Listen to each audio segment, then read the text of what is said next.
my gamble personally is going to be Elijah Moore. So I don't want to get too into this because I know there are some Elijah Moore fans around this place, but he's a beast. We all know that, but he is a gamble for two reasons. They drafted arguably the best wide receiver in the draft in Garrett Wilson. And number two, they are the Jets. And this is nothing against this team, as it should be pretty interesting to watch this year. It is still the Jets, and I'm not excited just yet. I'm not sold on Zach Wilson, although there has been some interesting reports about him coming out. The largest argument really against Moore, though, is that there's too many mouths to feed. I'm not saying do not draft him by any means, but he's on a team that has been historically bad for many years, and they now have a plethora of weapons. I'm just saying personally, temper expectations here. I think there's a great chance he did have a few good games last year, but there may be a new sheriff in town, and I'm not saying he wasn't impressive, but if you look at his stats, obviously he missed some games, but we had 500 yards and 5 touchdowns. I know that there were some good games in there, but I just can't get carried away with Elijah Moore right now. Yeah. Some of those were with Mickey Blanco as well, if I'm being honest. I do get nervous about the Jets offense because it's one of those offenses that just seems too good to be true. I hearken back to the Browns days when we looked at the Browns roster and we thought, well, there is a surefire, everybody on the team is going to be good and everybody's going to be usable and bankable. And then it kind of just all collapsed. And yes, it is partially because of Baker Mayfield that collapsed. But I just get nervous that this offense might look similar to that, at least here at the beginning, because it's just sometimes it's too good to be true. And the Jets feel that way right now because the talent level does seem to be really good. And I don't know. Yeah, and you're already seeing bad reports. They lost Mekhi Becton. We don't know what that line's going to look like. I mean, Zach Wilson should take the next step here, but the competition that Garrett Wilson provides is something that we haven't seen before, and I am way less fired up about Elijah Moore than I was. Yep. This time, going into this. The Cougar Hunter will be behind. I was trying to not touch on it, but man, the reports and memes were just phenomenal. Did you see the Joe Flacco thing? Oh, legend. That Saleh said he should be a starter in the league? No. There was a meme about Zach Wilson saying it was dangerous for Joe Flacco wanting my job when his wife is all of 37 or something like that. Oh no, it's true. I'm pretty sure it was a meme. I don't know if it was actually real, but if it wasn't, he's the GOAT for that.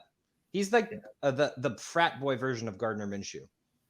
Yep. Frat boy version of Gardner Minshew. I think you're right about that. Yeah, that seems right. Figure out how to put that on a shirt, Josh. Let's get it up there. It seems like a lot of words. I would love to see that on a shirt. We need like Stifler's mom and Zach Wilson together at the same time.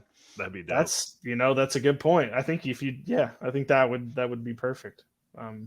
For sure.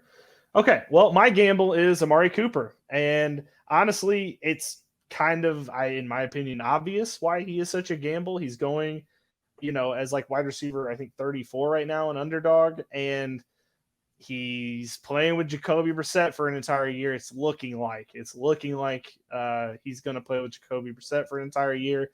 The last time that we saw Jacoby Brissett play with the Dolphins, he looked awful. With the Colts, he looked even worse.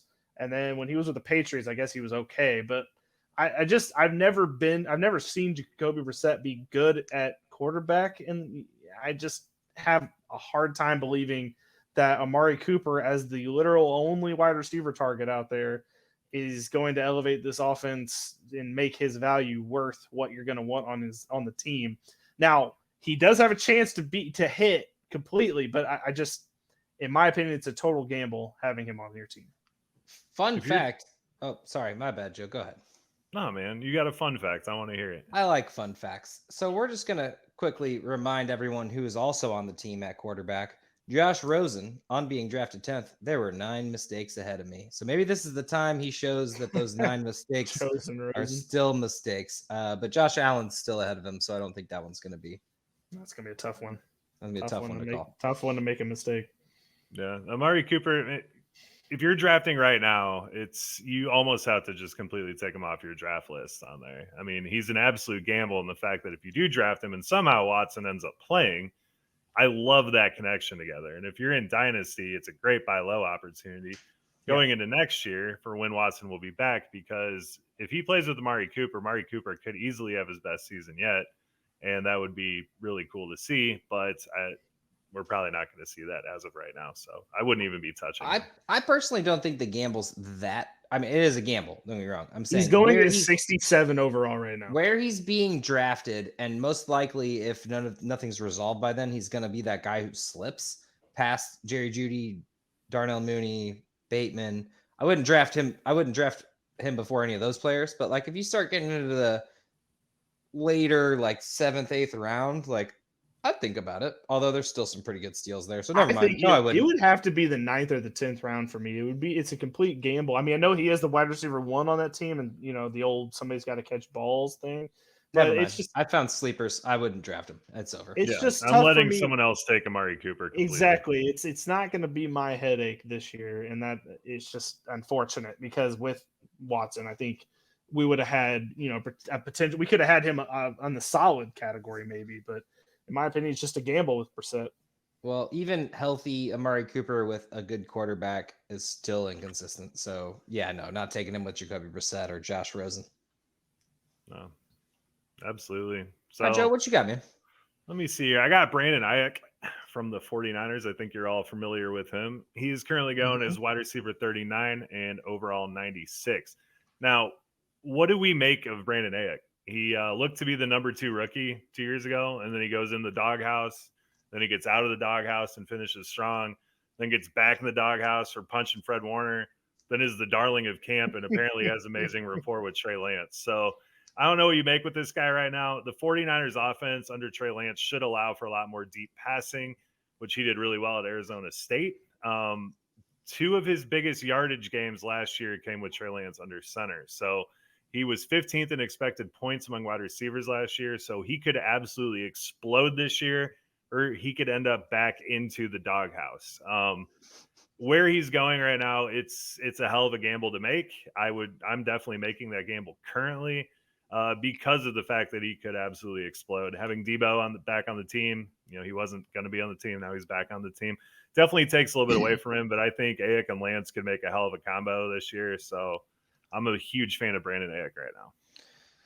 Now, my argument against Ayuk, and maybe this is why it's a great reason that he's in a gamble, is that we don't know what's going to happen with Trey Lance. And I'm tired of everyone assuming that he's going to do what Jalen Hurts did last year. Everyone's just like, oh, he'll do what Jalen Hurts did last year. No problem. He'll run really well. And then whatever he does in the passing game, he'll be fine. He might be terrible. He might be Jamarcus Russell. Like, I mean, we have not seen him yet. His games that he has played have been okay at best. I'm that's my biggest fear, and that's why I'm off on Deebo Samuel, really, personally. Ayuk has had, actually, it's surprising to see he was pretty consistent last year from his rookie year after, being in the doghouse for the first 6 weeks of the year. So he did come back in a big way, and he did have a connection with Trey Lance, but I don't know how much I'm not sold on Trey Lance yet. I'm not trying to make this about quarterbacks. We can get into that some other time. Well, okay, so I get the only path that I can't follow you down with the Trey Lance thing is Kyle Shanahan's there. And it's kind of like the adult in the room. I actually trust the adult in the room. The Eagles, I'm sorry, Josh, last year I wasn't sure. I trusted them with Jalen Hurts, and it just happened to work out that Jalen Hurts was, good. And with this one, I'm not sure about Trey Lance, just like you, but I do believe with Kyle Shanahan there that he's just going to force him to be at least as good as Jimmy G. And for that reason, I think that he could be, where this falls with Ayuk, I don't know, because Deebo Samuel is there and he's getting paid a lot of money to be heavily involved in the offense. So what does that open up for Ayuk? I don't know. We thought last year. Oh, sorry. Oh, sorry, man. Go on. No, I just finished. I'm glad you brought up Garoppolo there because, Yeah. The biggest thing holding this offense back was the fact that Jimmy G averaged 7.4 yards per throw last year, where Trey Lance in his limited action was at 11 yards per throw on that one. So it's not a huge gain, but if you add that up over time, that's a lot more yardage that's available to these wide receivers. So that's true. And I think Lance will be fine. I got a quick timeout this. I'm not trying to make this about Trey Lance because I will, but here we go. his average was less or higher because Jimmy Garoppolo threw more. Yeah, but Jimmy Trey Lance Garoppolo ran the also ball. did not have a good deep ball. That's one thing that Trey Lance has shown that he can do. Has he? Is throw the ball deep. Has he? He did it quite well in college. in limited time. We have not. But again, this is where like Kyle Shanahan made Matt Ryan an MVP. Like these kind of things, he is just good with quarterbacks. So he was able to make, a diamond out of Jimmy G, and he's gonna, I mean, not fantasy wise, but in the actual football league he was. And Trey Lance, he's gonna mold that really raw talent into something. I don't know what that's gonna be just yet, but I don't think it's gonna be bad. All right.